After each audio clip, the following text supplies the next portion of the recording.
ఓం సర్వమంగళ శివే సర్వాద సాధక శరణ్యముఖి గౌరీ నారాయణి నమస్తుతే. ఈరోజు జాతకంలో గ్రహాల బలాలను డిగ్రీలలో ఎలా తెలుసుకోవాలి అంటే, మనం గ్రహం చూసినప్పుడు రవి మేషంలో ఉచ్చ పొంది ఉంటాడు అంటే కొందరు జాతకులు ఊరికేనే టూకిగా చెప్పేశారు, రవి ఉచ్చలో ఉన్నాడు, చాలా మంచిగా ఉంది అని. కానీ ఆ గ్రహము ఏ డిగ్రీలో ఉంది? రవి ఒక 30 రోజుల పాటు మేషంలో ఉంటాడు. ఎప్పుడు? ఏప్రిల్ 14 నుంచి మే 14 వరకు 30 రోజులు. 30 రోజుల్లో ప్రతిరోజు ఒక డిగ్రీ తిరుగుతాడు. ఆ రాశిలో 30 డిగ్రీ, ప్రతి రాశిలో 30 డిగ్రీ, 360 డిగ్రీల రాశి ఉంటుంది. కాబట్టి ప్రతిరోజు రవి ఒక రాశి తిరుగుతూ ఉంటాడు. తిరుగుతూ ఉంటాడు. ఇక్కడ ఏప్రిల్ 14 నుంచి మే 14 వరకు మేషంలో, ప్రతి మేషంలో 30 డిగ్రీ ఉంటుంది. 30 డిగ్రీలో ప్రతిరోజు ఒక డిగ్రీ తిరుగుతూ ఉంటాడు. అయితే మేషంలో రవి ఉచ్చ పొందుతాడు. కాబట్టి రవి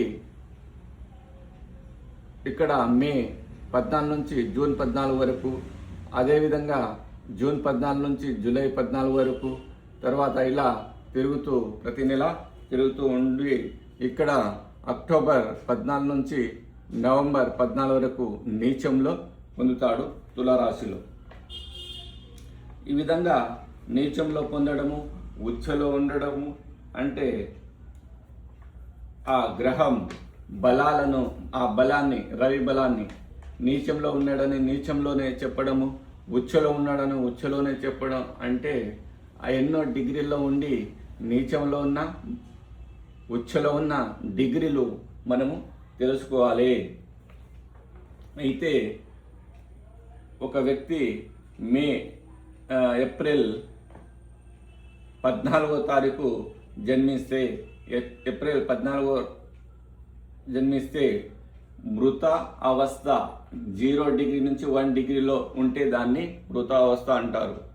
అంటే మనము చూడాలి, గ్రహ బలాలను చూడాలి డిగ్రీల్లో. కాబట్టి రవి ఒకసారి ఏప్రిల్ 14లో జన్మించిన వ్యక్తికి చూస్తే అతనికి కానీ మేషంలోనే రవి ఉంటాడు. అప్పుడు 1 డిగ్రీలోనే, 0 నుంచి 1 డిగ్రీలో ఉంటాడు ఆ రోజు. కానీ మేషంలో జాతకులు ఏం చెప్తారంటే, మేషంలో రవి ఉన్నాడు, ఉచ్చ స్థానంలో ఉన్నాడు అని చెప్పడం జరుగుతుంది. ఎందుకంటే సింహలగ్నానికి 9వ స్థానం రవి ఉచ్చలో ఉండడం జరుగుతుంది. అదే సచిన్ టెండూల్కర్ జాతకాన్ని చూస్తే మనకు ఆయన ఏప్రిల్ 22వ తారీఖు జన్మించడం జరిగింది. ఏప్రిల్ 14, 15, 16, 17, 18, 19, 20, 21, 22 అంటే అక్కడ 9-10 డిగ్రీల్లో రవి ఉండడం జరిగింది. కాబట్టి ఎప్పుడే కానీ బాల అవస్థ అంటే 1 డిగ్రీ నుంచి 6 డిగ్రీల్లో బాల అవస్థ అంటే బాలుడుగా ఉంటాడు రవి. బాలులు ఏం చేయగలరు, ఏం చేయలేరు. అదే యువ అవస్థ అంటే 6 డిగ్రీ నుంచి 18 డిగ్రీ వరకు యువ వ్యవస్థలో ఉంటారు. యువకులే మనకు సమాజాన్ని కానీ, మనకు యంగ్ మనసులే మనకు ఏమైనా చేయగలరు.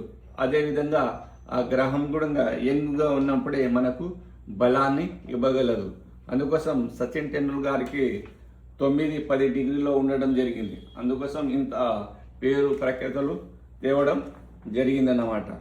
అయితే మనకు ఏ గ్రహమైనా ఉచ్చలో ఉన్నప్పుడు లేక నీచలో ఉన్నప్పుడు ఆ డిగ్రీలను చూడాలి. నీచంలో ఉన్నప్పుడు 0 0 నుంచి 1 డిగ్రీ ఉంటే ఆ గ్రహము మంచిది చేయదు, చెడుదు చేయదు. అదేవిధంగా బాల వ్యవస్థ ఉన్నా ఏమీ చేయలేదు. యువ వ్యవస్థ అంటే నీచంలో ఉంటే, యువ వ్యవస్థలో ఉంటే అది మనకు చెడు చేస్తుంది అని అర్థం చేసుకోవాలి. అదే ఉచ్చలో ఉన్నప్పుడు యువ వ్యవస్థ 6 డిగ్రీ నుంచి 18 డిగ్రీలో ఉంటే అది మనకు మంచి చేస్తుంది ఈ గ్రహం అని తెలుసుకోవాలి.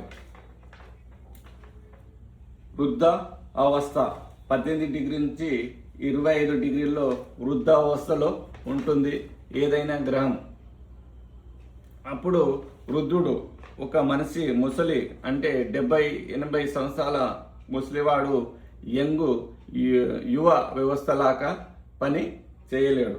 అంటే అడ్వైజర్గా అడ్వైజ్ ఇవ్వగలడు. కాబట్టి దీని కూడా మనం తెలుసుకోవాలి.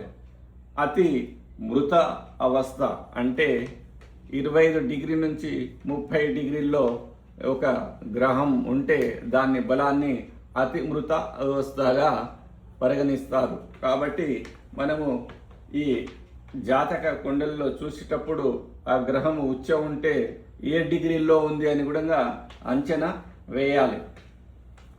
అంచనా వేసినప్పుడే మనకు ఈ జాతక విశ్లేషణ చేసేటప్పుడు ఆ అంచనా వేస్తేనే మనకు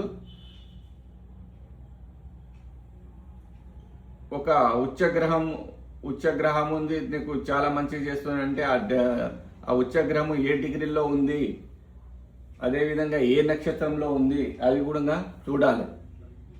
ఇక్కడ మేషరాశిలో అశ్విని నక్షత్రం, భరిణి, కృత్తిక నక్షత్రం ఉంటుంది.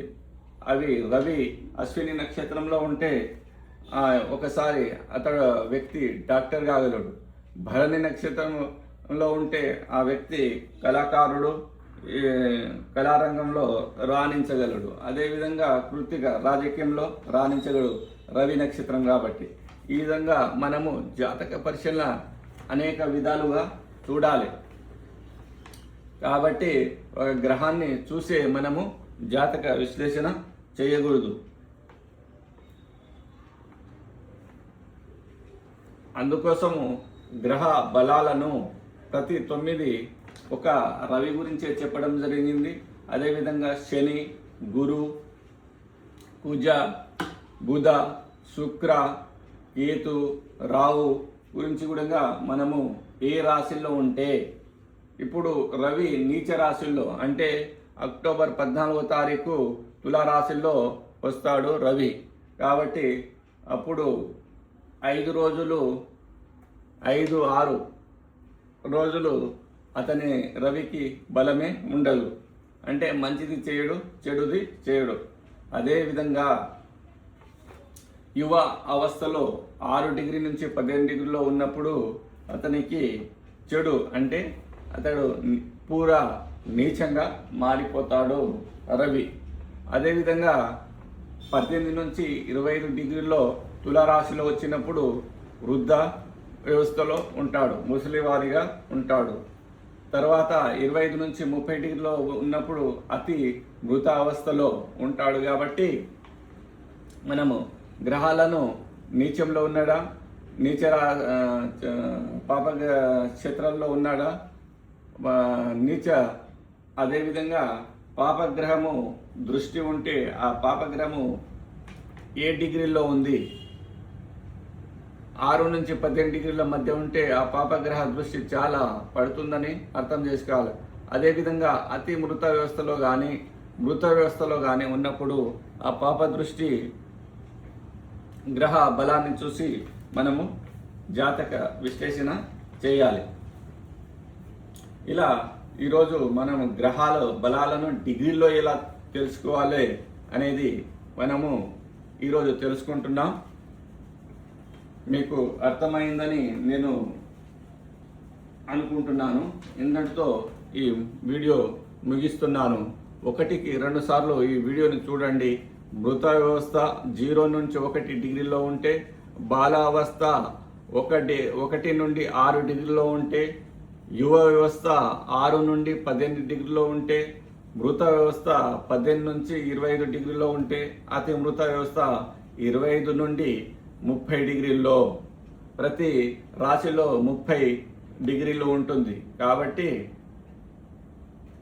మొత్తము రాశి చక్రము 360 డిగ్రీలు ఉంటాయి. కాబట్టి మనము జాతకంలో క్లుప్తంగా ఈ గ్రహ బలాన్ని ఎట్లా తెలుసుకోవాలనేది ఈరోజు తెలుసుకుందాం. ఇంతటితో ముగిస్తున్నాను.